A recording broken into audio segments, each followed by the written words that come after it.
En virtud del avance en la cardiología, medicina veterinaria de pequeños animales, queremos entonces hacer unas preguntas al doctor Juan Carlos Chica acerca de sus experiencias.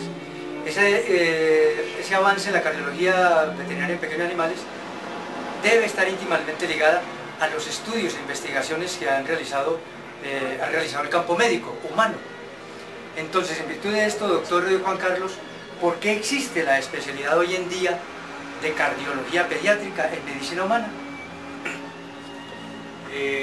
Doctor, muchas gracias.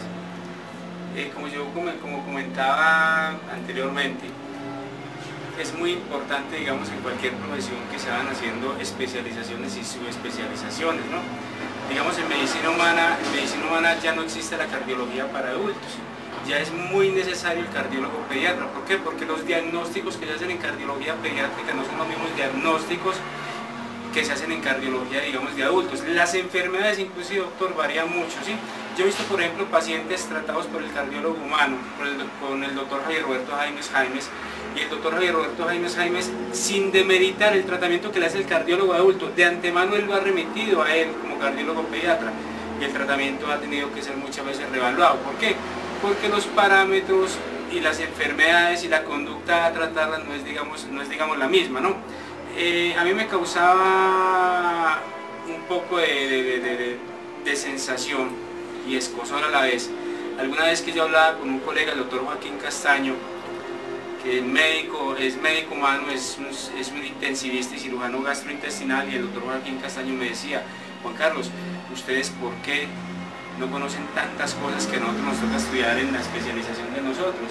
Decía: doctora, ¿a qué se refiere? Me decía: Juan Carlos, nosotros todo lo que estudiamos para tratamiento de humanos han sido procedimientos realizados con antelación, ¿sí? Han sido procedimientos realizados con antelación en pacientes con esas patologías. Y yo tengo una cantidad de documentación que usted podría tener, ¿no? Y eso me comenzó a llamar la atención, porque yo decía: nosotros los médicos veterinarios, una profesión tan interesante como la de nosotros, una profesión que le podíamos dar mucha más altura de la que tenemos hoy en día, y nosotros no nos preocupamos muchas veces por adquirir nuevos conocimientos, digamos, en el tema. Entonces, nosotros siempre nos enfocamos como a las mismas enfermedades, a los mismos problemas gastrointestinales, problemas de piel, a tratamiento de infecciones, pero adolecemos muchas veces de conocimientos, y a veces no nos enfocamos como a pensar: hombre, es que los animales también sufren de problemas cardiovasculares, los animales también tienen problemas renales, problemas neurológicos, problemas de tipo pediátrico, neonatales, metabólicos, endocrinos, ¿no? Entonces, hoy en día la medicina veterinaria ya está dando un enfoque diferente, como lo hace la medicina humana. O sea, ya cada uno de nosotros, los médicos veterinarios, nos estamos dedicando a una cierta rama de la medicina veterinaria. ¿Para qué? Para ser personas más idóneas en el tema, y para que los pacientes que nos traigan a nosotros, los traiga la gente, no nos traiga, si otro colega nos lo remite, nos los traigan, porque somos personas idóneas en el manejo del tema. Muy bien, doctor Juan Carlos. Entonces, la segunda pregunta sería: ¿cuáles son las enfermedades más comúnmente diagnosticadas en pediatría humana? El doctor Javier Roberto Jaimes, con él tuve la oportunidad en todo este tiempo, en la consulta de cardiología pediátrica, de ver pacientes con muchas patologías, de ver pacientes con tetralogía del falo, de ver pacientes con arritmias, con bradiarritmias, con taquiarritmias, con extrasístoles, de ver pacientes con conducto arterioso persistente, tuve oportunidad de ver pacientes con ventrículo único, por ejemplo, ¿sí? Y usted se pone a leer, doctor, por ejemplo, a Richard Sherding, se pone a leer a Rockenhans, se pone a leer a Mucha, y a este otro doctor que hablábamos ahora, que es de los hombres más importantes en cardiología, Ettinger, en cardiología a nivel mundial. Y uno se pone a ver que al leerlos a ellos se da uno cuenta que uno de cardiología prácticamente no sabe absolutamente nada, ¿no? Y los conocimientos que ellos le pueden impartir a uno. Y todas estas patologías que he tenido la oportunidad de ver en mis visitas con el doctor a varias de las clínicas donde él va, somos muy amigos. Todas estas patologías se presentan en animales, ¿no? Yo le decía, por ejemplo, al doctor, decía: nosotros los médicos veterinarios, la mayoría, no interpretamos un paciente con una cardiopatía, ¿sí?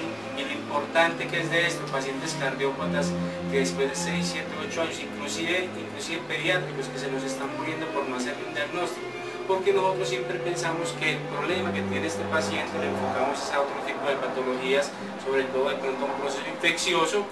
Vale la pena aclarar que es algo muy importante también el problema de las infecciones, pero nosotros nos enfocamos, digamos, a una de las ramas de la medicina veterinaria como se hace, digamos, en medicina humana. Usted puede encontrar, digamos, en un trazado electrocardiográfico en un paciente, puede encontrar arritmias, puede encontrar bradiarritmias, puede encontrar taquiarritmias, extrasístoles. Y yo le decía al doctor, alguna vez que estábamos hablando y me decía, doctor, el diagnóstico de este paciente es este, por ejemplo. Y yo le decía, doctor, el electrocardiograma es la vida del corazón en un minuto. Un electrocardiograma no es indicativo absolutamente de nada. Nos debe dar indicios de una patología que puede existir en el paciente, ¿no? ¿Por qué? Porque un paciente, por decir algo, yo les voy a dar un ejemplo, un paciente me está haciendo una extrasístole, me está haciendo una taquicardia, por ejemplo, o me está haciendo una extrasístole, ¿sí? Que es que entre una onda R y una onda R, dentro de un trazado, dentro de una derivada, se aumentan o se disminuyen, por ejemplo. Entonces, si un paciente me está haciendo a mí una taquicardia, yo lo que tengo que determinar es si esa taquicardia en ese paciente está sostenida o no está sostenida, si esa bradiarritmia en ese paciente está sostenida o no está sostenida, si esa extrasístole auricular o ventricular me la sostiene o no me la sostiene. Y eso, ¿cómo me doy cuenta? Yo me doy cuenta con un Holter. El Holter es un método de diagnóstico donde se hace un monitoreo del paciente durante 24 horas. Entonces, yo les voy a dar un ejemplo. Un paciente me late a 100, 120 por minuto, por decir algo. Tomemos 100. En una hora ese paciente me está latiendo 6.000 veces y en 24 horas me está latiendo 144.000 veces. Ese paciente que me late a 100 por minuto y en 24 horas está latiendo a 144.000, ¿sí? Está haciendo 144.000 latidos. Ese paciente me puede soportar el 1%, o sea, 1.440 de extrasístoles, por ejemplo, o de una arritmia. Me la puede soportar y eso es normal en ese paciente. Usted no lo puede determinar como que ese paciente me está haciendo una taquicardia ni tratarlo para eso, ¿sí? El otro método que podríamos, digamos, nosotros hacer es un método muy manual.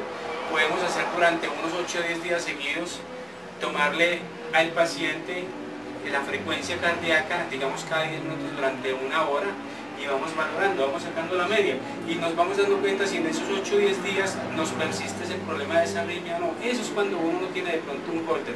Pero si usted puede manejar el Holter, que es el monitoreo del corazón, la frecuencia cardíaca en 24 horas, me parece muy importante. Lo otro, en ellos se presentan, por ejemplo, bradiarritmias, por decir algo. Yo le decía al doctor, una bradiarritmia, ¿cómo la maneja?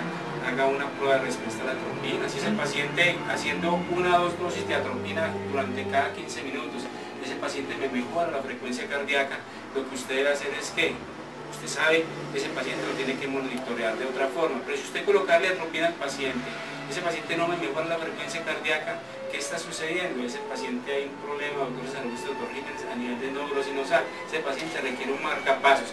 Ya el tratamiento ya es mucho más difícil de hacer. Habrá clínicas veterinarias aquí en el país o en otras partes del mundo donde hacen este tipo de procedimientos.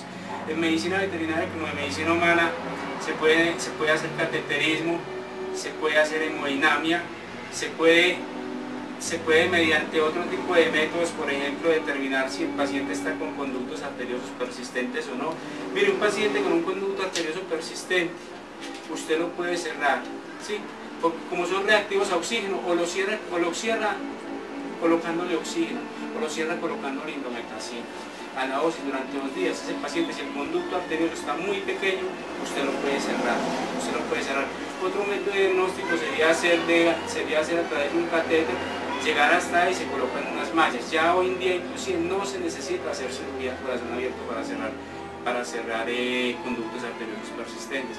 Entonces vemos que en medicina veterinaria, en medicina humana, nosotros leemos las autoridades a nivel mundial en cardiología y nos damos